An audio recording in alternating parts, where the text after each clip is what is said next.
ስል እምኪ ዋደውን ከተባለ ደግሞ አሁን እጅ ለእግር እግርም ለእጅ መታዘዝ ግዴታው ይሆናል።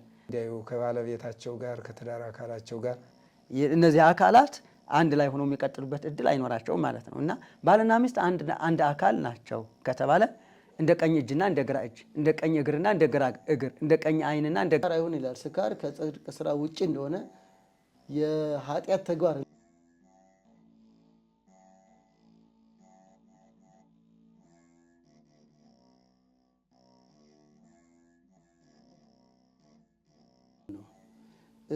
እስከ መጨረሻው በትዕግስት ትምከረው፣ በትዕግስት አስመክረው፣ በትዕግስት እየጸለይ ትቆይ እንጂ ጥፋትን እንዲባባስ ምክንያት እንዳይሆን አንድ ነገር ተናግሬ ላብቃ። የሚስትነት ድርሻን ትወጣ። ትዕግስቷንና መካሪነቷን ለሱ በጎ ማሰቧን እስከ መጨረሻው ተያዘው። አንድ ጊዜ ምን ሆነ? ተመሳሳይ ጉዳይ ገጥሟል። በጣም እየሰከረ ያስቸግራል። እናም እንደ ሰንበተ ክርስቲያን እንደ ነገ ሊውል ቀጠሮ ያዘን ልንሸመግል ማለት ነው። እና እሷን ይህን ሀሳብ ነው ያልናት፣ እንደው አደራሽን ታገሽ፣ ይችን 2-3 ቀን ሰንበት ጊደርስና እስከምናገኘው እንዲህ ያደረገችኝ እንዳይል፣ ለዚህ ነው እንዲህ ሆነው እንዳይል። አንዳንዶች ልማድ አላቸው ያብዬን ወደምዬ መቀየር። እንደው አደራሽን አላት። አጋጣሚ ይህንን ሰይጣን ሰማብን መሰለኝ፣ ተፈተነች ልጅቷ። እንደ ቅዳሜ ማታ እንግዲህ ጠዋት እኮ እንገናኝ ነው እሑድ፣ ሰክሮ መጣ እንደ ልማዱ። በጣም የሚያሳዝነው ሰደበችው። ከባድ ስድብ። ቅድም ስድብ ኃጢአት ነው ብለናል። አንደኛ በብሔር ነክ ስድብ፣ ሁለተኛ በስራ ምክንያት አንድ አይኑ ተጎድቷል። በተፈጥሮ ሰደበችው። በቃ ስድቡን አልደግምም ይቅር በሉኝ፣ ተገቢም አይደለም፣ ግን ከባድ ስድብ ሰደበችው። አሁን ከባድ ነገር ምን ሆነ? ማታ ለካ ቤቱ ድብልቅልቅ ብሏል። የባሰ የሚገርመው ስካሩ ለቆታል እሱ ስድቡን ሲያውጠነጥን። ጠዋት ቤተክርስቲያን ከቅዳሴ ውጭ ስንገናኝ የመጀመሪያው አልቃሽና ከሳሽ እሱ ሆነ። ምን ብሎ ቀረበ? እኔ በደለኛ ነኝ፣ ሰካራም ነኝ፣ ጥፋተኛ ነኝ የምትሉትን ሁሉ ልቀበል ተዘጋጅቼ ነበር፣ ግን ትላንት ሰደበችኝ። የሰደበችኝ በብሔሬ ነው፣ ከዛ ደግሞ በአካል መጉደል ነው ብሎ ብሶቱን ማንሳት ጀመረ። ለካ እስከ ዛሬ ብሔሬን አትወደው። አያችሁ ወዴት እንደወሰደው። ለካ እስከ ዛሬ አንድ አይኔ መጥፋት ያልገባትም እኔ እኮ በየዳሰ በይድ በስራ መሀል ነው የጠፋብኝ፣ ለቤቴ ስሮጥ እኮ ነው። በጣም አለቀሰ። አሁን ይኸው ሽማግሌዎቹ ሀሳብ ቀየርን። ያብዬ ወደም እያልተገላበጠን አንተ ለምን ትሰክራለህ ልንል የተዘጋጀነውን አጀንዳ ቀይረን ለምን ሰደብሽው? ምን አለ? እንዲሁም በጣም ከባድ ቃል። እኔ ዛሬ አባቶቼን ሰምቼ ስካሬ ማቆም እችላለሁ፣ ግን ስድቡን ከልቤ እንዴት ላውጣው? እንዴት ነው ፈንቅ ማወጣው? ይህን ስድብ ይቅር ብላት እንኳን እንዴት ላውጣው? መስተዋት አይቼ አይኔን ባየው ቁጥር በአንድ አይን ነው የጠፋው። ባየው ቁጥር የሷ ስድብ ትዝ ይለኝ ነው። ቤተሰቦቼን ባሰብኩ ቁጥር ዘሬ ትዝ ይለኝ ነው። እንዴት ዘሬ እንዲነቃ ነው ወይ? እና ነገሩ በጣም ብዙ ጉዳይ ሄደል ማለት ነው። ከዚህ በላይ አላብዛው። ግን ምን ለማለት ነው ያነሳሁት? ምክንያት እንዳትሆኝ ያልነውን ተላለፈች። አሁን ይሄን ሰውዬ እባክህ አትስከር ብለን ጥሩ መንገድ ልንፈጥር የነበረው አሁን ነገር ተቀየረና እሷን አጥፊ ያደረግናት። ይኸውላችሁ የረጅም ጊዜ ስህተቱ በእሷ በአንድ ቀን አንደበት ነገር ተበላሽ። ስለዚህ እህቶቻችን ወንድሞቻችን አንዳንዴ ጥፋቷን አምና ሊስተካከሉ ይችላሉ። እርግጠኛ ነን። በቃል እግዚአብሔር በማመን መካሪዎች አባቶች በጸሎት ያግዛሉ፣ ቃል እግዚአብሔር ይገስጻል። ግን ሊስተካከሉ የሚችሉትን ትዕግስት እያጣን አንደበት በመሳት የማይገባ ውሳኔ ውስጥ እየወሰንን የሚስትነት ድርሻ ለምሳሌ ከቤት ውጣ፣ በውጭ ዓለም ደግሞ የሚገጥም ሊስተካከል የሚገባ ጉዳይን ወደ ካህን ሄዳ ጥፋቴን ነግራ መተራረብ ሲገባን ከቤት ውጣ አለችኝ ብሎ የሚከስ ባላል። ደግሞ በአሜሪካ ሕግ ሴቶች ናቸው መብታቸው ሰፋ ያለ ነው። ሻንጣን ይዘይር ነው። አሁን ለመሸምገል ያስቸግረናል። የምታዩት ነገር በጣም ቀላል ነው፣ ሊስተካከል የሚችል ነው። ግን ባልየው በምን ያኮርፋል?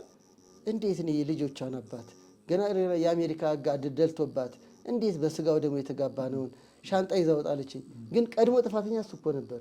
አሁን ምን እያልኩ ነው? ግብረ መልሶ አስቸጋሪ ሆነ እያልኩ ነው። አሁን ይቺ ሴት ልክ አይደለም ባሌን አርሙልኝ ማለት ዝግጁ ነበረች። ግን ምን ሆነ? ከሽምግልና በፊት ውጣልኝ አለችው። አንዳንዴ ደግሞ ያኮርፉና መኝታ ይከለክላሉ፣ ክፍል ይቀይራሉ።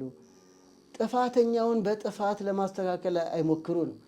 ለምሳሌ ሚስቶች ያኮርፉና 3 ወር 4 ወር ያኮርፉና እዚህ ሚላ መኝታ ይከለክሉታል። ሚስቴ እንደዚህ ብትከለከለኝ ነው እንዲሆንኩት እያለ አንዳንዴ ምክንያት ይሄ አጀንዳችን ባይሆንም ግን በአጭሩ ምክንያት አይሁኑ። የሚስትነት ድርሻን ትወጣ። ለቤቱ የሚገባውን ነገር ሁሉ ታድርግ።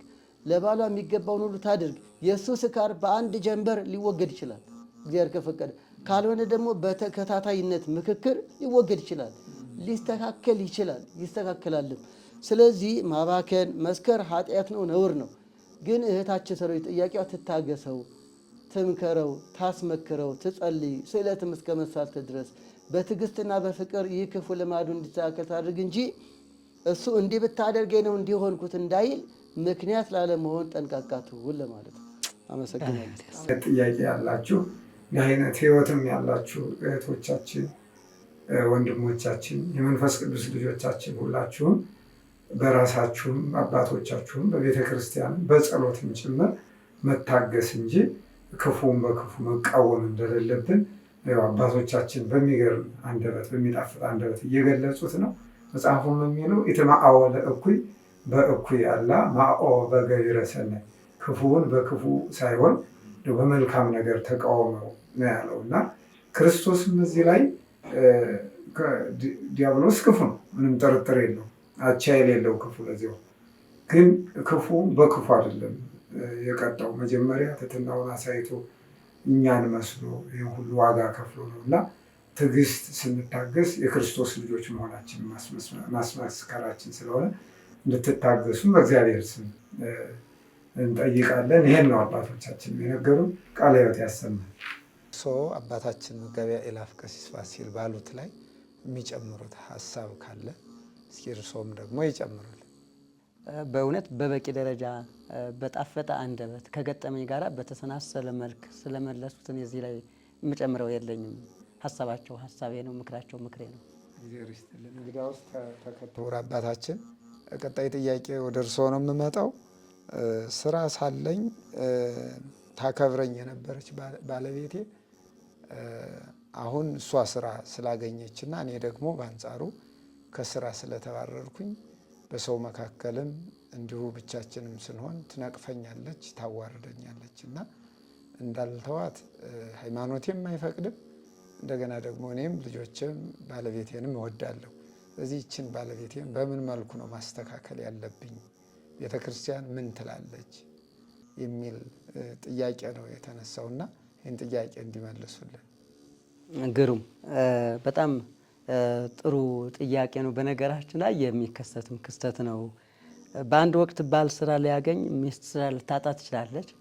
ሚስት ስራ ብታጣ ችግር የለም፣ ቤት ውስጥ ልጅ አምርታ ተንከባክባ ቤቷን በስርዓት ይዛ ባለቤቷን በስርዓት ይዛ የቤት እመቤት ተብላ ስትቀመጥ ስራ ፈታ አትባልም። የምትሰደብበት የምትናቅበት ነገር የለም።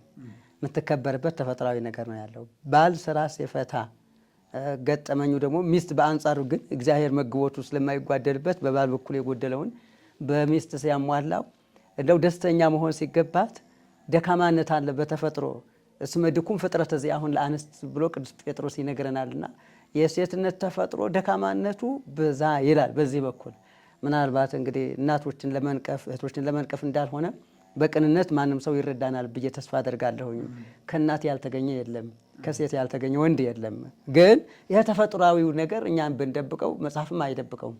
መጽሐፍ ሁሉንም ነገር በግልጽ የሚያስቀምጠው እንድንጠቀምበት መስተዋት አድርገን የራሳችን ጉድፍና እድፍ እንድናነሳበት ስለሚፈለግ ነው። እና ቅዱስ ጴጥሮስ ተፈጥሯቸው ደካማ ነው ሲል ዝም ብሎ አይደለም፣ ወይም ደግሞ እናቶችን ለመንቀፍ ፈልጎ አይደለም። በትክክል በተፈጥሮ ያለ ነገር ስለሆነ ነው። እና እሱ ከውጭ በሚያመጣበት ሰዓት ስራ ሰርቶ ወጥቶ ወርዶ ነዶ ወርዶ በሚያመጣበት ሰዓት እኔ እኮ ነኝ ማኖርሽ እያለ እሱ ያን ያህል ጉራ የሚናገርበትም እሷን የሚተችበትም ነገር የለውም። ግዴታው ነው። ግዴታው መሆኑን አምኖ በሚገባ ግዴታውን እየተወጣ እንደሆነ ተረድቶ ደስታ እየተሰማው ይሰራል። በአንጻሩ ግን ክስተት መጣ፣ ሌላ ፈተና መጣ። ፈተናው እሱ ከስራ ተባረረ፣ እሷ ግን በስራ ቀጠለች። እሱ ከስራ እንደተባረረ እሷ ከስራ ብትባረር አብራ ምንድን ነው የሚሆነው? በቤት ውስጥ የሚበላ የለም፣ የሚጠጣ የለም። ልጆች ሊያለቅሱ ነው፣ ዳቦ ሊጠፋ ነው፣ ህይወት ምስቅልቅሉ ሊወጣ ነው፣ ጎዳና ሊወጡ ነው እነዚህ ሰዎች። እግዚአብሔር ግን ቸርነቱ ብዙ ስለሆነ መግቦቱ የማያልቅበት ስለሆነ በእርሱ በኩል የጎደለውን በእሷ በኩል ሲያሟላው ደስታ ተሰምቷት እሱ እንዳይሰማው የሞራል ጉዳት እንዳይደርስበት መጠንቀቅ ሲገባት ትዕቢትና እንደገና ደግሞ ከትዕቢትም አልፋ እሱን ማናናቅ ማጣጣል ሞራሉን መንካት ማለት በእውነት ተፈጥሮን አለመረዳት ወይም ደግሞ የእግዚአብሔርን ቸርነት አለማወቅ ነው። እሷ በንቃቷ ያገኘችው እሱ ግን በብቃት ንቃት ስለሌለው ያጣው አደጋ ማሰብም ነው። ትልቅ ስህተት እዚህ ጋር ነው የሚፈጠረው። ስለዚህ የጎደለው የአእምሮ ጉድለት መሞላት ሲችል ሌላው ነገር ይስተካከላል። የጎደለባት ነገር ያለ የእግዚአብሔርን ቸርነት ዘንግታለች። የእግዚአብሔርን ሰጭነት መጋቢነት ረስታለች። በእርሷ አድሮ ቤተሰቡን ሲመግብ ደስታ ሊሰማት እንደገና ደግሞ ትህትና ሊሰማት ሲገባ ትዕቢት ተሰምቷት በትዕቢት ምክንያት የምታጣው ነገር አለ።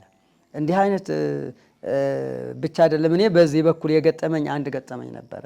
እሱ ዶክተሬቱን ሰርቶ ከካናዳ ሀገር ነው ሰርቶ የመጣ እዚህ አዲስ አበባ ዩኒቨርሲቲ 12000 ነው ከዛ ዶክተሬት ሰርቶ የተመደበው የዛሬ 15 ዓመት አካባቢ ነው በወቅቱ። በእርግጥ 12000 ትልቅ ነው።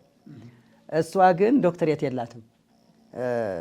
ዲግሪ ፈርስት ዲግሪ ያላት ማስተርስ ሰርታለች። በዚህ ምክንያት ይሄ ዓለም አቀፍ የሚባል ፈተና አለ። በዚህ በአካውንቲንግ እና ስታቲስቲክስ የተመረቁ ሰዎች በዚህ በኩል የሚወጡትን ፈተናዎች ሲያልፉ 50-70 ሺህ ነበረ በወቅቱ መነሻ የሚሆነው። ኤንጂኦ ውስጥ ትልልቅ ኦርጋናይዜሽን የሚባሉ ቦታዎች ላይ ይቀጠራል። አሁን እሷ 50 ሺህ ተከፋይ ናት። ከዛም በተጨማሪ መኪና ተመድቦላታል። የቤት ኪራይ የሚሸፈንበት ነገር በድርጅቱ ተመቻችቶላታል። ኢንሹራንስ ተገብቶላታል። የሁሉ ነገር አለ። የእሱ ዶክትሬት አሁን ዜሮ ውስጥ ገባ ማለት ነው። በዚህ ምክንያት የእሷ ትዕቢት እያበጠ መጣ ማለት እሱን እንደ ትንሽ ተላላኪ ሰራተኛ አድርጋ መቁጠር ጀመረች። ትዕቢቷ በዛ። በታገስ አልቻለም። በትምህርት ደረጃ ከሆነ ይሄ እንደውም ከእሷ ከማስተሬት አልፌ ዶክትሬት ሰርቼ መጥቻለሁ። የቢዝነሱ ጉዳይ የሀገሪቱ ችግር እንጂ የኔ ችግር አልነበረም። ሰንፌ አይደለም እንደዚህ ሆንኩት። እና የምታሳየው ትዕቢት የምታሳየው ንግግር በሙሉ ግን በጣም ልቡ ያበጠበት ሰው የሚናገረው ነው። እና በጣም አልቻልኩም። ምን ላድርግ አለ። ቆይ ግድ የለህም ታገስ። በእሷ በኩል ቢመጣ ያንተ ነው፣ በአንተ በኩል ቢመጣ የእሷ ነው። ዞሮ ዞሮ አንተ ማምጥተህ የምትሰጣት ለእሷ ነው። እቤት ውስጥ በስሎ የሚጠብቅህ ለአንተ ነው ተዘጋጅቶ የሚጠብቅህ ሁሉም ነገር። በዚህ አንተ እየተሰማህ እንጂ እሷ ላትሆን ትችላለች። የለም አባ ስላላየኋት ነው እንደዚህ ነው የሆነችው። ስለዚህ ምንድን ነው ታዲያ የምታስበው አንተስ? እሺ በአንተ በኩል በቃ እኔ በኢትዮጵያ ዲግሪ የሚሆን ዶክተሬት የሚባል ነገር የኔ ዋጋ እንደሌለው አይቻለሁ። ዋጋ የሚሰጥበት ቦታ ላይ መሄድ አለብኝ። እንዴ ቤቱ እንዴት ታደርገዋለህ? ምንም የተሟላ ነገር ስላላት በዚህ እየተኮራራች ስለሆነ ልጆቹን 2 ልጆች አሉ። እሷ እዚህ ጋር መያዝ ስለምትችል የሚጎድልባት የለም። የጎደለብኝን ማካካስ ስለምፈልግ እኔ እወጣለሁ እንዳለው ማደረገ። ውጭ ሀገር አፈላልጎ በዚህ በኢንተርኔቱ በወቅቱ ያው የተማረ ሰው የፈለገውን ነገር ማግኘት የሚችልበት ነበርና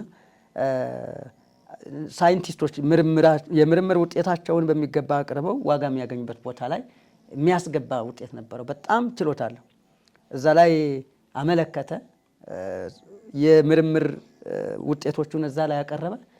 ተፈለገ። $40,000 ነው እሱ እዛ የተቀጠረው እሱ። አሁን በኋላ ላይ ግልባጭ መጣ። ወይ 50,000 ብር የኢትዮጵያ ብር ወይ $40,000 ምረጭ ከሁለቱ አንዱ። ይህንን ጥዬ አልሄድም። ከዚህ ወጥቼ ሄጄ እዛም እንዴት ብዬ ልኖር ነው? አይ እንዲህማ ማለት አትችልም። አሁን እግዚአብሔር ያስተካከለልሽ ነገር አለ። ልጆችን መቀጠል መውለድ ትችያለሽ። እዚህ ጋር ይሄንን ትተሽ እዛ ያለውን $40,000 ስትይዢ ቤቱን የምትመሪው እኔ አምጥቼ የምሰጥሽ ላንቺ ነው። አንቺ ቤት ውስጥ $40,000 ማይተካውን ልጅ አምርተሽ ማሳደግ ትችያለሽ። አሁን በዚህ እንስማማ። በዚህ ካልተስማማች ትዳሩ ይቀራል። በጣም ከባድ ነገር ነው። እሷ ቤተሰቡ በጣም ተከፋ። ይሄ 50,000 ማለት ቀላል ነገር አይደለም እና ይህንን ሁሉ ትታሂዳ የቤት እመቤት ልትሆን እኮ ነው። እኛንስ ማን ያግዘናል? የቤተሰቡ ጭንቀት ሆነ። እዛ በኋላ ምረጭ፣ ውሳኔ ያንቺ ነው። ቤተሰብ ያለውን ይበል። እኔ ምርጫ ላንቺ ሰጥቻለሁ። እንደዚህ ሁኜ በኢትዮጵያ ተምሬ እንዳልተማረ ሆኜ መኖር አልፈልግም። ዋጋ ያጣው የኔ ሙያ በኢትዮጵያ እንጂ በሌላ ሀገር አይደለም። በሌላ ሀገር ይሄውና $40,000 ዋጋ አስገኝቷል። የግዷን ሄደች።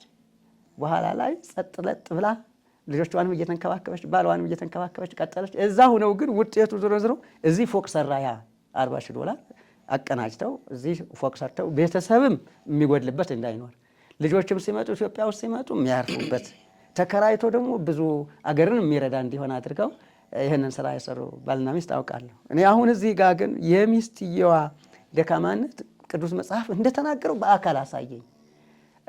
እሷ ስራ ስትይዝ እሱ ስራ ሲያጣ ይበልጥ ሞራሉ እንዳይጎዳ የበታችነት ስሜት እንዳይሰማው እንዳይከፋባት ጥንቃቄ ማድረግ ሲገባት ትዕቢት፣ ሌላ ንግግር እና እንደ ተላላኪና እንደ ሰራተኛ እንደ ዘበኛ መቁጠር ይሄ በእውነት ተፈጥሮን መርሳት ነውና ትምህርት ልትወስድ ይገባል እላለሁኝ። ቀሪውን ደግሞ ክቡር አባታችን ይሞሉታል። እኔ እዚህ ላይ ይበቃኛል። አመሰግናለሁ። ግሩም ምላሽ ነው የተሰጠን። በእውነቱ ከሆነ ክብር ያድልልን። ወደ እርስዎ ልምጣና አሁን በተነሳው ሀሳብ ላይ የሚጨምሩት ሀሳብ ካለዎት፣ በተለይ በእውኑ አሁን ቁስና ቁስ ነው መጋባት ያለበት? ሀብቱ ላይ ነው ትኩረት መሆን ያለበት? ቤቱ ላይ መኪናው ላይ ነው ወይንስ የእግዚአብሔር ተፈጥሮ ካለው ከአካሏ ከባለቤቷ ላይ ወይስ ከሚስቱ ላይ? ይሄንም እንደው ጥርት አድርገው ቢነግሩልን። ምክንያቱም ሰው አይደለም አሁን በዚህ ዘመን እየተጋባ ያለው ሀብቱ ንብረቱ ቁሱ ነውና ከሰውና ከንብረት ለይተው ማወቅ ስላለባቸው ይህንም ጨምረው ሊያስረዱን ክቡር አባቴ።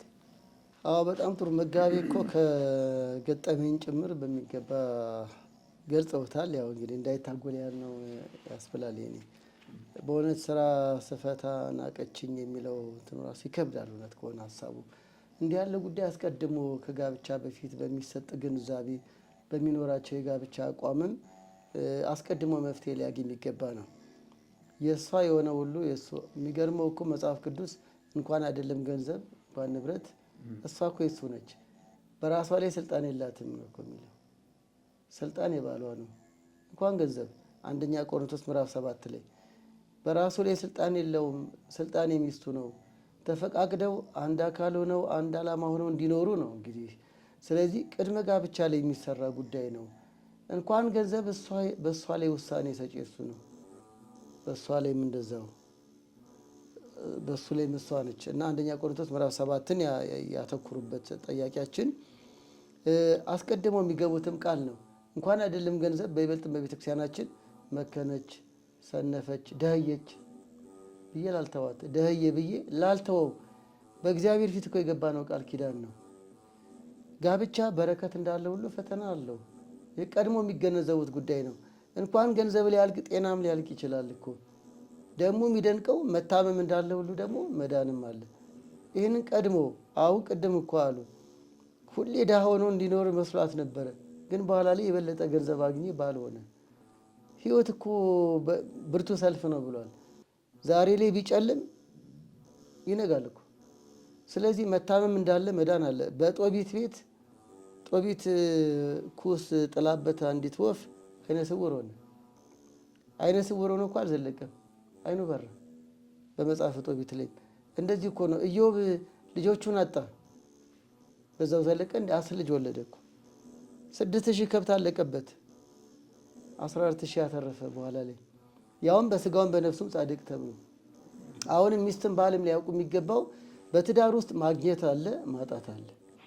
በቃ ብርቱ ሰልፍ ነው። ሰልፈኛ ነፋስም ያገኘዋል፣ ፀሐይም ያገኘዋል፣ አንዳንዴ መንገደኛ ወንዝም ያገኘዋል። በቃ ህይወትም እንደዚሁ መንገድ ነው እኮ። ከዚህ አንጻር ማግኘትም ይኖራል፣ ማጣትም ይኖራል። ማጣት ይኖራል፣ ማግኘት ይኖራል። ስራ ማግኘት ይኖራል፣ ስራ ማጣትም ይኖራል። በትዳር ውስጥ አንተን ካገባው ነው አንቺን ካገባው ነው የሚል ከንቱ ምክንያት አያስፈልግም። ራሱ የህይወት በምድር ላይ ያለንበት የኑሮ ጠባይን ይልቅም ለክርስቲያኖች ትዳር በረከት እንዳለ ሁሉ ፈተና እንዳለውም ከገንዘበን መግባት አለብን። ወበዓለም እሰ ሕማመ ትረክቡ አይደል ወበአቱ ጽኑ እስመ አነ ወክብ ወለዓለም። በዓለም ሳላችሁ መከራ አለባችሁ ነው። ስለዚህ በትዳር ውስጥ ለምሳሌ ልጅ ቶሎ አለመምጣት መዘግየት ፈተና ሊሆን ይችላል። ዘካርያስና ኤልሳቤጥ ልጅ ሳያገኙ እኮ በፍቅር ኖረዋል። ወክልኤሆሙ ጻድቃን እሙንቱ፣ በልጅ አይደለም የተፋቀሩት፣ ያለ ልጅ ተፋቅረው ኖረዋል። ስለዚህም ለፍቅራቸው ምክንያት እሱነቱ ነው፣ ለፍቅራቸው ምክንያት እሷነቷ ነው። ሉቃስ 1:6 ላይ ኋላ ላይ እግዚአብሔር ይመስገን ትዕግስታቸው ፍቅራቸው ደግሞ ዮሐንስን የመሰለ ታላቅ ነቢይ ወለዱ፣ መጥምቀ መለኮት በረከቱ ይደርብን። አሁንም ትዳር ውስጥ ልጅ መዘግየት ፈተና ሊሆን ይችላል። መታመም ፈተና ሊሆን ይችላል። ግን መታመም እንዳለ እንደዮ መዳን አለ። እንደነ አብርሃም መሰደድ ውጣ ወረድ ሳራና አብርሃም እንደተፈቱ ግን በኋላ የጌታ ዘር ከአብርሃም ዘር እንዲቆጠር ጌታችን ፈቃዱ ሆነ። ዘርን አበዛዋለሁ ብሎ ባረከው። ግን እንዲሁ አይደለም። ስለዚህ አብርሃም፣ ሳራ፣ ይስሐቅ፣ ርብቃ፣ ዘካርያስ፣ ኤልሳቤጥ ስንል እንዲሁ አይደለም። በተለያየ መንገድ አሁንም እነሱ በተፈተኑበት ባንሆንም በአቅማችን በጤና በማጣት በመሳሰለው በመሰደድ ፈተና ሊገጥም ይችላል። ይሄንን ታግሰው የሚኖሩ አሉ። ቅድም ባሉት በተቃራኒ ለምሳሌ በአሜሪካን ሀገር ደግሞ በጣም መልካም ምሳሌ የሚሆኑ ሚስቶች ደግሞ አሉ። ለምሳሌ ዶክትሬት ያለው ከዚህ ሀገር ሄደ፣ ስልጠና ማግኘት አለበት፣ ያውም የጥርስ ባለሙያ ነው። ሆኖም ግን ስልጠና አግኝቶ ትምህርቱን አሻሽሎ የዚህኛው ወረቀት እዛ ስላልሰራ፣ ስለዚህ ያን ለማድረግ ከፍተኛ ገንዘብ ያስፈልጋል፣ ጊዜ ያስፈልጋል። ልጅ ወልደዋል፣ ልጅ መከታተል ምን ያስፈልጋል። ሄዶ ምርጫ ስለጠፋ ኡበር ነጂ ነው የሆነው፣ ታክሲ ማለት ነው። አሁን እንግዲህ የኢትዮጵያ ዶክተር እዛ ሄዶ መኪና ነጂ ሆነ። ሚስት ግን ይህን በጸጋ ነው የተቀበለችው። ባሏ ዶክተርነቱን አልሻረችም። ዶክተር ነህ ግን በአሜሪካ ሲስተም ልሰልጥን እንዳትል ሞርጌጅ አለ፣ ብዙ ነገር አለ፣ ምን ከፍሎ ያጥረናል። ስለዚህ የእኔ ገንዘብ ያንተ ነው አለች። እሱም ራሱን ዝቅ አድርጎ መኪና እየሾፈረ ህይወት ቀጠለ። እርሷም ደግሞ አታስብ፣ እዚህ ያለው ገንዘብና ንብረት ያንተ ነው በሚል እንደዚህ የሚኖሩም አይቻለሁ። ዶክትሬቱ ለሹፌርነት ነው የዳረገው፣ ግን በጸጋ ተቀበለው ማለት ነው። ይሄ የሆነው ግን በሚስቱ ጥረት ነው።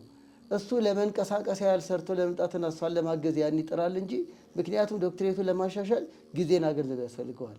በሀገሪቱ እንትን ደግሞ ጊዜም የለውም፣ ገንዘቡንም ለመክፈል ደግሞ የሚያስችል አይደለም። አሁን እዚህ ያልኩት የእሷ በጎነት የእሱን ራሱን ዝቅ አድርጎ ህይወት እንዲመራ የኔ ገንዘብ ያንተ ገንዘብ ነው የሚለው እንዲህ የሚሉን ሚስቶች አሉ። ብዙ መልካሞች አሉ፣ መልካም ያደረጉ ብዙ ሴቶች አሉ የሚለውም አይረሳ። ከዚህ አንጻር እንግዲህ ስራ ሲፈታ ናቀችኝ እንዲህ አድርጋ ከሆነ ስህተት ነው። በዚሁ አጋጣሚ ለመናገር ፈልገው ግን ለመናቁ ምክንያት ይሄ ብቻ ነው ወይ? ይሄ የሚታይ ነው። እውነት ስራ በመፍታቱ ብቻ ነው ወደ መናቅ ቸል ወደ ማለት ሄደች ወይስ ሌላም ጠባይ አብረዋል? ሌላም ችግር አለ? አንዳንዴ ምንጩ መመርመር አስፈላጊ ነው። በእሷ አስተሳሰብ አይ እሷ እኮ የናቀችኝ የገላመጠችኝ ደሞዝ ሳቆም ነው ብሎ አስቦ ሊሆን ይችላል። ይሄን አድርጋ ከሆነ ስህተት ነው፣ ያበረታታን አይደለም። ግን ሌላ ምክንያት ካለስ፣ ሌላ ተያያዥ ነገር ከሆነስ፣ ሌላ ጥፋት ላይ ከሆነስ፣ ስለዚህ ችግሩ መመርመር ይገባል፣ ራስን ማየትም ይገባል። ይህኔ እሷ ብትጠይቅ ኧረ እኔ በደሞዙ አይደለም፣ ኧረ እኔ ከገንዘብ ጋር አይደለም፣ በሌላ ነገር አበሳጭቶኝ ነው ትል ይሆናል። ከዚህ አንጻር ባልም ቀጥታ ምክንያት ያደረገው ነገር ምክንያት ካልሆነስ ችግሩን ይመርምር፣ ራሱን ይህ በዚህ ውስጥ ይሁንና መታገስ ነው። እንዲህ አይነት ስሜት ውስጥ ያለ ባል መታገስ ነው። ጥፋት ካለ የራሱን ጥፋት ከስራው ጉዳይ በቀር ከስራ መቀነስ ተፈጥሯዊ ነው። አገር አቀፍ ጉዳይ ነው፣ ዓለም አቀፍ ጉዳይ ነው።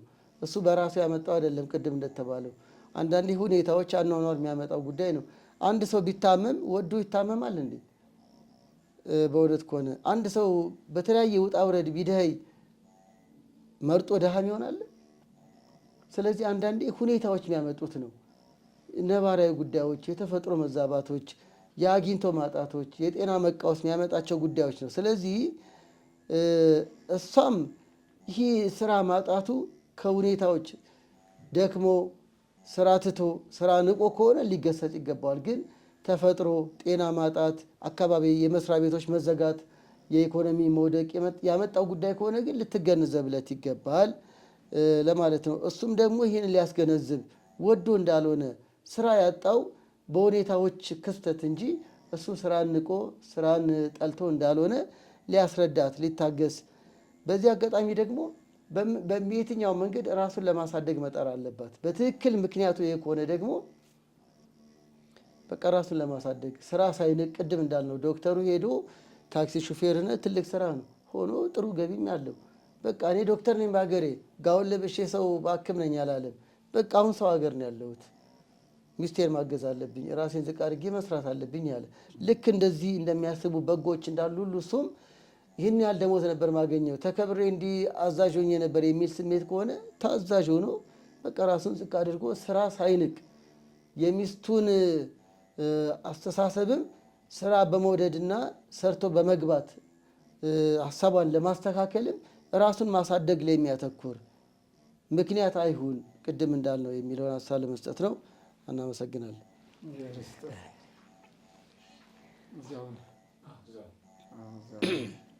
እንዳላረዝመው ብዬ ነው። አሁን የመጨረሻ እናመሰግናለን አባታችን፣ እግዚአብሔር ይስጥልን። ተመልካቾቻችን እንግዲህ እያገኘ ነው ያለነው ትምህርት ግሩም ስለሆነ ይህን ትምህርት በልብ አስበን በአይምሮ አገናዝበን እንድንኖረው በህይወት እግዚአብሔር ይርዳል። ሰባተኛውና የመጨረሻው ጥያቄ መደምደሚያ ነው ይሄ የሚሆነው። ጠያቂያችን ምንድን ነው የሚለው? ጥያቄን ከርሶ ጀምሬያለሁ እና ይሄ የመጨረሻው የመደምደሚያ ጥያቄ ነው። ጠያቂያችን ምንድን ነው የምትለው? ከባለቤቴ ጋራ የተጋባ ነው በቤተ ክርስቲያን ስርዓት ነው፣ በቁርባን ነው። ነገር ግን ከጋብቻችን ቀን ውጭ 15 ዓመት ሙሉ ተቆጥሯል። ይሄን ዘመን ስንኖር ስጋውን ክቡር ቅዱስ ስጋውን ክቡር ደሙን ተቀብለን አናውቅም። ቅዱስ ስጋውን ክቡር ደሙን እንድንቀበል ስጠይቀው ምክንያቶችን ያበዛብኛል። አሁን ምን ማድረግ ነው ያለብኝ? ብቻዬን መቁረብ እችላለሁ ወይንስ እሱን እስከምን ድረስ ልታገሰው የሚል ጥያቄ ነው ያነሳችው ልጃችን። መልካም። እስቲ የተረዳሁትን ሀሳብ ልስጥና ከዛ መጋቢ ኃላፊ ይቋጩታል። እንግዲህ በእውነት ይሄ ጥያቄ ብዙዎች ነው። ብቻዬን ልቁረብ ወይ፣ እምቢ አለኝ፣ እምቢ አለችኝ የመሳሰሉ ጥያቄ በጣም የብዙዎች ነው። እንዲሁም ሌላ ሚዲያ ላይ የተናገርኩትን አንድ የጥናት ውጤት ልጠቁም። በጋብቻ በቁርባን ተጋብተው 8 ዓመት የኖሩ 8ና ከዛ በላይ 100 ባለትዳሮችን የዛሬ 5 ዓመት አካባቢ ማለት ነው መጠይቅ በትነን ነበር ለአንድ ጥናት ከአንድ ቄስ ጋር ሆነን እና ያው የተለያየ አባት ልጆች ናቸው፣ የኛ ብቻ አይደሉም፣ የሌሎች ይበዛሉ። እና ከዚህ አንፃር የፈለግነው ከጋብቻ በኋላ ምን ያህል እየቆረበ ነው የሚለውን ለማየት እና የኛ የካህናቱን ክፍተት ለማየት ነው በዋናነት።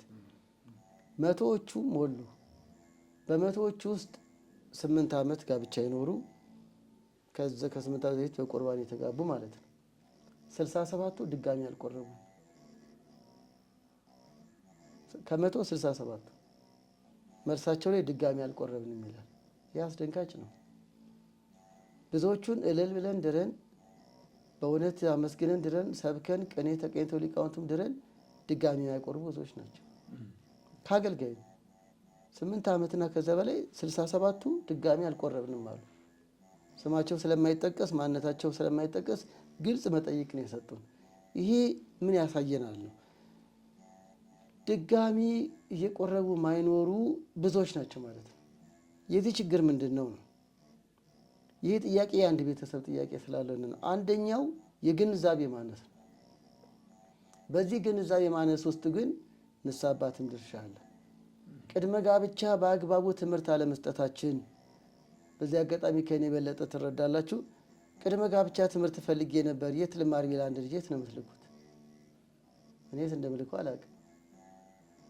እንግዲህ አንዳንዴ አንድ ቦታ አውቃለሁ፣ ደብረ ብስራት ቅዱስ ገብርኤል ተከታታይ ትምህርት ይሰጣል። አዲስ አበባ ውስጥ 160 አድባራት አሉ ቅድመ ጋብቻ ትምህርት የሚሰጥበት። እኔ ግን አልሰማሁም። አንድ ቅዱስ ገብርኤል ብስራተ ገብርኤል አለ። እንደ መጋቢ ኃላፊ እንደርሱ ምክር የሚሰጡ ቢሮ ተከራይተው አሉ። አሁን በግል የሚደረገው ላይ የፈለኩት እንደ ተቋም የትኛው ተቋም ሄዳችሁ ተማሩ እንደመል አላውቅም። ለምሳሌ አንድ ሰው ዕቅበተ እምነት ዶግማ መማር እፈልጋለሁ ቢል ጊዮርጊስ ሂድ፣ አምደ ሃይማኖት ሂድ፣ ተምሮ ማስተማር ሂድ እልከዋለሁ። ከፍ ካለም ቴዎሎጂ ግባ እላታለሁ። ስለ ጋብቻ መማር እፈልጋለሁ የት ልማር ለሚል ሰው ግን የት እንደምልከው ግራ ይገባኛል። የአቅሜን ቀባጥሬ ድርሻዬን እወጣለሁ ወይ ከኔ የተሻሉ ቄሶች እንዲያስተምሩት። አሁን ምንድነው እኛ ጋርም ክፍተት አለ። ድህረ ጋብቻ ምንድነው የሚጠበቅባቸው? መቼ ነው መቁረብ ያለባቸው? ተመሳሳይ ግንዛቤ ይዘው እንዲገቡ የማድረግ የኛ ስራ አይደለም ወይ? ያስቀድመው በጎቻችን ላይ መስራት። እንግዲህ 30 ሺህ ካህናት አለን አዲስ አበባ ውስጥ፣ ብዙዎቹ ቄሶች ነን ብዬ አስባለሁ። የሚፋታው ግን የዛን ያህል ነው። ደግሞ ትዳር ላይ አልሰራንም የሚለውን ራሴን ጭምር ለማንሳት ነው። ይቅርታ እና የነዚህ ቤተሰብ ጥያቄ የንስሐ አባትየውም ጉዳይ ነው ማለት ነው። ቆርቦ እልል ብሎ ድግስ ተደግሶ ዳረ፣ ከዛስ ቆረባቸው የሚል የለም። እንዴት ሆናችሁ የሚል የለም። እነሱስ እሺ አፍትን ረሰከ ለካህን አይደል ራስን ለካህን አሳይ ነው። ሄደው አባታችን ኧረ እንደው ቆርበን አናቅም ንስሐ ገብተን አናቅም እንዴት ነው አይሉም። ሁለቱም ጋር ክፍተት አለ ማለት ነው። ከድምፁ ርቀዋል፣ እረኛውም ከቤተሰቡ ከበጎቹ ርቋል ማለት ነው ዮሐንስ 10 ላይ እንዳለ። ስለዚህ የግንዛቤ ማነስና ቅድመ ጋብቻና የጋብቻ ክትትል ላይ የእኛም ማነስ ሊሆን ይችላል። የግንዛቤ ያልኩት ወድጄ አይደለም። በየስንት ቀን እንደሚቆረብ ከጋብቻ በኋላ እየቆረቡ መኖር እንደሚገባ ግንዛቤያቸው እኩል አይደለም ማለት ነው። አሁን አንቺ ቁረቢ እኔ አይመቸኝም እኔ አልችልም እያላት ነው። እንግዲህ እንደ ጥያቄያችን ከሆነ ለምንድን ነው ያለው? የእውቀት ማነስ አለ ማለት ነው። ድጋሚ እየቆረቡ መኖር እንደሚገባ ያልሰነቀው ስንቅ አለ ማለት ነው እንጂ ንስሐና ቁርባን ላይ እንዴት መደራደሪያ ይሆናል? እዛ ላይ እንቁረብ እሺ፣ ንስሐ እንግባ እሺ የሚለው መልስ ለምን ርቆ ሆነ? እሷ በቂ ግንዛቤ አላት፣ እሱ ደግሞ ግንዛቤው ገና ነው ማለት ነው። ስለዚህ እዛ ጋር ለዚህ ነው ቅድመ ጋብቻ ትምህርት ምክረ ካህን በጣም ሚዲያዎች ጋብቻ ላይ መስራት ያለብን እኩል ይዘው እንዲገቡ ነው። አንቺ ሂጂ፣ አንተ ሂድ፣ አንቺ መጥቡቺ፣ እኔ አልችልም፣ አንቺ አስራት ክፈይ፣ እኔ አይሆንልኝም። ለምን መጣ? መንፈሳዊ ጣቢያው አንድ መሆን አለበት ነው ቻናሉ። የውስጥ የተለያዩ ቻናል ቢወዱም መንፈሳዊ ቻናሉ ግን የሁለቱ አንድ መሆን አለበት። እንቁረብ፣ ንስሐ እንግባ፣ ንስሐ አባት ጋር እንሂድ የሚለው ጉዳይ ግን የሶር ነው አያስፈልገውም። ልክ ነው የሚለውን ያ እንዲመጣ ግን ቃለ እግዚአብሔር ነው። ስለዚህ መጀመሪያ ነው የሚሰራው ለማለት ነው። ስለዚህ ይሄንን ያለው የግንዛቤ ማነስ ሊሆን ይችላል። ሁለተኛው የምክረ ካህን አለመኖር ሊሆን ይችላል። የካህን ክትትል፣ የካህን ምክር አለማግኘት። ለዚህ ጥፋቱ የሁለታችንም ይሆናል። እኛም አልተከታተልናቸውም፣ እነሱም ደግሞ ሂድ ያለውን ማቴዎስ 8 ላይ አንዳንዶች ካልመጡ ብቻ ይሉናል። እንዴ የመጀመሪያው ትእዛዝ እንዲሁም እኮ ወደ ካህን ሂድ ነው። ማቴዎስ 8 ቁጥር 4 አልመጡም ብለው እጅ አጣምረው ቁጭ ይላሉ። ምን ነው ሲታመሙ ሐኪሙ መጥቶ አላከመኝም ብለው ቁጭ ብለው ይጠብቃሉ እንዴ? እኛም ብንታመም ልጅም ቢታመም ሌሊቱ ሙሉ ሮጠን ነው ጤና ጣቢያ የምንሄደው። ምን ነው ችግር ሲገጥማቸው እኔ ጋር የማይመጡት? ሞቼ ሲሆን ያውቃሉ እንዴ? አንዳንድ ንስሐ ልጆች እኮ ንስሐ አባቶቻቸው የት እንዳሉ አያውቁም። እና አንዳንዴ እኛም ብቻ ይወቀሱን እንጂ እንወቃቀስ። እነሱስ ብዙ ጊዜ ተናግሬዋለሁ። ንስሐ አባታቸው ከሞተ 3 ዓመት ሆነው መምህሬ ገሌ አለ ወይ ብለው ይመጣሉ። ያውን ቀብር እንዲያስፈጽምላቸው። አረ መምህሬ ገሌ ከሞተ 3 ዓመት ሆነ፣ ቀበና የተከሰተ ነው። ንስሐ አባታቸው መሞታቸውን 3 ዓመት ሙሉ አያውቁም። ምዕመናን በእውነት ይቅር በሉን። እናንተ ጋርም ክፍተት አለ። ለምንድን ነው የማይሄዱት? ንስሐ አባት ቀብር አስፈጻሚ ብቻ ነው እንዴ? ኃጢአት ቀባሪ እኮ ነን እኛ። ገና ለገና ችግር ሲገጥም ብቻ ነው እንዴ ኑ ቀብር አስፈጽሙልኝ እንዴ? ስለዚህ እኔም እቺም ሴት ባልም ወደ አባታቸው መሄድ አለባቸው። እኛም ደግሞ እንደዚሁ በትነን ከሆነ እግዚአብሔር ይጠይቀናል። ከእጅ ላይ እፈልጋለሁ ደሙን ብሎ ሕዝቅኤል 34 ላይ ኤርምያስ 23 ላይ በጎቼን በትናቸዋል። እግዚአብሔር ይጠይቀናል። እኛንም ድረን ዝም ብለን ከሆነ እግዚአብሔር ይጠይቀናል። እኛንም እየቆረቡ ነው ወይ? አስራት እያወጡ ነው ወይ? እያስቀደሱ ነው ወይ? ልጆቻቸውን በአግባቡ እያሳደጉ ነው ወይ? ማለት እረኝነት ለመዳር ብቻ አይደለም፣ ትዳርን ለመከታተል ጭምር ነው። ከዚህ አንጻር የምክረ ካህን አለመኖር ግን ይህንን ክፍተት ፈጠረ። በቃ ሂጂ ቁረቢ ለምን አለ? አልተመቸውም፣ ወይም ደግሞ ሌላ ህይወት ውስጥ ገብቷል፣ ወይ ደግሞ የአኗኗሩ ጉዳይ ይሆናል። አንዳንዴ ስራ ምክንያት ያደርጋሉ። የአኗኗር አካባቢ ምክንያት እኔ ሹፌር ነኝ አይመቸኝም፣ እኔ ውትድርና ነኝ አይመቸኝም፣ የስራ ጠባይን ምክንያት ያደርጋሉ። ያንን በቃል እግዚአብሔር የሚስተካከል ጉዳይ ነው። በነገራችን ላይ እኔ ኃላፊነት ላይ ነው ያለሁት፣ እኔ ነጋዴ ነኝ አይመቸኝም፣ ስቀባጥር ነው ሙሉ እባክሽ አንቺ ቁረቢ እኔን አታስጨንቅኝ ይላል። እውነት ነጋዴ አይቆርብም ወይ? እውነት ሹፌር አይቆርብም ወይ?